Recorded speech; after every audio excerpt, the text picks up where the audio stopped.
दान चोरी केस में बड़ी खबर, पुलिस ने अविनाश को रिमांड पर लिया है। कल कोर्ट से परमिशन मिलने के बाद अब से कुछ देर पहले पुलिस अयोध्या जेल पहुंची। वहां से उसने अविनाश शुक्ला को 13 घंटे के लिए पुलिस रिमांड पर लिया है। तो 13 घंटे पूछताछ होगी। हालांकि रिमांड 48 घंटे की मांगी गई थी। 13 घंटे की रिमांड पुलिस को मिली है और 13 घंटे पूछताछ होगी। और इसमें सबसे बड़ा सवाल यह है कि सबसे ज्यादा पैसा तो अविनाश शुक्ला से ही मिला है, तो क्या पैसों का बंटवारा नहीं किया गया या पैसों का बंटवारा होता कैसे था, ये भी पुलिस पता लगाने की कोशिश करेगी। क्योंकि 8 आरोपी जो कि जेल में बंद है, उसमें से एक अविनाश शुक्ला जिसकी रिमांड पुलिस को मिली है 13 घंटे की, और ये जेल से बाहर ले जाते हुए अविनाश शुक्ला की तस्वीरें, कड़ी सुरक्षा के बीच अविनाश शुक्ला को पुलिस जेल से बाहर लेकर गई है। पूछताछ होगी। अविनाश शुक्ला को लेके निकल गए। देखिए गाड़ी में बिठा रहे हैं, पीछे से देखिए तस्वीरें हम आपको दिखा रहे हैं। अविनाश शुक्ला को देखिए गाड़ी में बिठा रहे हैं।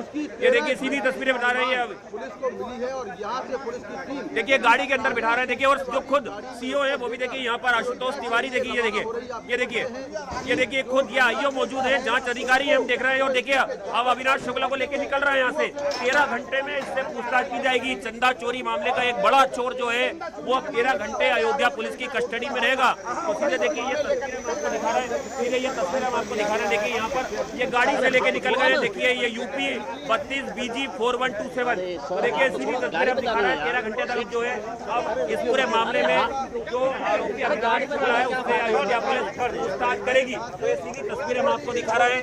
यहाँ से पुलिस जो है कस्टडी में लेके निकल गई है और अब 13 घंटे तक जो है वो अविनाश शुक्ला पुलिस की कस्टडी में। राम मंदिर दान चोरी केस में बड़ी खबर यह है, न्यूज़ 18 इंडिया को सूत्रों के हवाले से बहुत बड़ी खबर मिली है।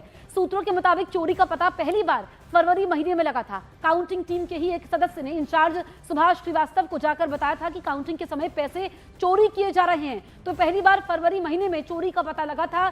चढ़ावे की गिनती में कैसे सेंध लगाई जा रही थी, ये खुलासा होता है।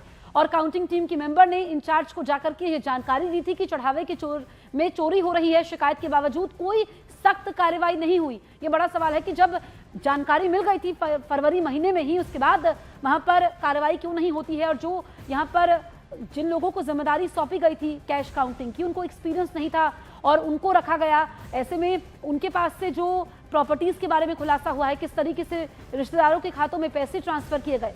दान चोरी मामले में न्यूज़ 18 इंडिया के हाथ कई अहम एक्सक्लूसिव दस्तावेज हैं। सूत्रों के मुताबिक मार्च 2025 में श्री राम जन्मभूमि तीर्थ क्षेत्र ट्रस्ट ने कैश काउंटिंग के लिए 10 नए कर्मचारियों की भर्ती की थी।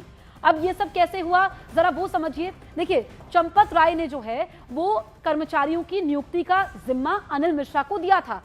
अब इसमें अनिल मिश्रा 10 लोगों की नियुक्ति की, आईडी जारी नहीं हुआ। 18,000 की सैलरी इसमें तय हुई। अब हजारों की सैलरी, लेकिन प्रॉपर्टी लाखों की करोड़ों की बना ली है। सभी काउंटिंग के काम में लगे। कुंभ के समय अस्थाई दूसरा काउंटिंग सेंटर बना। तो पूरी हम आपको ये टाइमलाइन बता रहे हैं कि कैसे क्या क्या हुआ। और इसमें 2 मार्च 2025 को ट्रस्ट के महासचिव चंपत राय ने उम्मीदवारों को अनिल मिश्रा से मिलने के लिए बुलाया था। इसमें 4 मार्च 2025 को अनिल मिश्रा ने उनका इंटरव्यू लिया। और उसके बाद देखिए कि 6 मार्च 2025 को सभी 10 कर्मचारियों की नियुक्ति कर दी गई। सैलरी जो तय हुई 18,000 की सैलरी। अब 18,000 की सैलरी में आप देखिए कि जो साम्राज्य बना लिया है, इसमें कैश इतना सारा मिला है। 20 लाख तो अनिल मिश्रा के घर से कैश मिला है। इसके अलावा कईयों के वहां से डॉलर मिले हैं, जेवरात मिले हैं, प्रॉपर्टीज का खुलासा हुआ है। शुरुआत में कर्मचारियों के पास आईडी कार्ड नहीं थे और ट्रस्ट की ओर से जारी ड्यूटी शीट के आधार पर उन्हें मंदिर परिसर में प्रवेश मिलता था। अब आप देखिए कि चयन और नियुक्तियों की जिम्मेदारी अगर हम देखें तो अनिल मिश्रा को थी, जिसमें हमने देखा कि किस तरीके से आगे ये सब जो यहाँ पर पूरा साम्राज्य है उसके बारे में मालूम चला है। सबसे चौंकाने वाली जानकारी सामने ये आई कि दान चोरी का मामला पहली बार फरवरी महीने में सामने आ गया। ये सब कैसे हुआ, इसका पूरा सीक्वेंस आपको हम समझाते हैं। देखिए, इस मामले में जो है 2 अहम किरदार हैं। इन 2 किरदारों के बारे में हम बात करेंगे। पहला, टिन्नू यादव। अब इसमें टिन्नू यादव जो कि मंदिर का सर्वाकर था, आय व्यय का प्रबंधन ये देखता था। अब जो दूसरा किरदार इसमें है उसके बारे में हम आपको बताते हैं। सुभाष श्रीवास्तव, सेवानिवृत्त बैंक कर्मचारी और आरोपी, ये 2 किरदार हैं।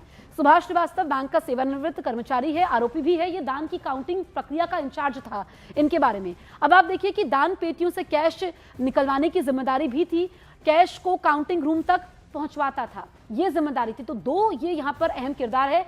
और आखिर में एसबीआई ब्रांच तक पहुंचवाता था, ये सुभाष श्रीवास्तव की जिम्मेदारी थी। आय व्यय का प्रबंधन ये देखते थे। अब देखिए, काउंटिंग के समय पैसे चोरी किए जा रहे थे। काउंटिंग सेंटर का जो मेंबर सुभाष श्रीवास्तव अब इसमें देखिए कि प्रभु ही देख रहे हैं कौन सा हमारे आपके घर से जा रहा है। इसमें इसी साल फरवरी के महीने में काउंटिंग सेंटर का मेंबर सुभाष श्रीवास्तव के पास जाता है और कहता है कि काउंटिंग में पैसे चोरी किए गए हैं।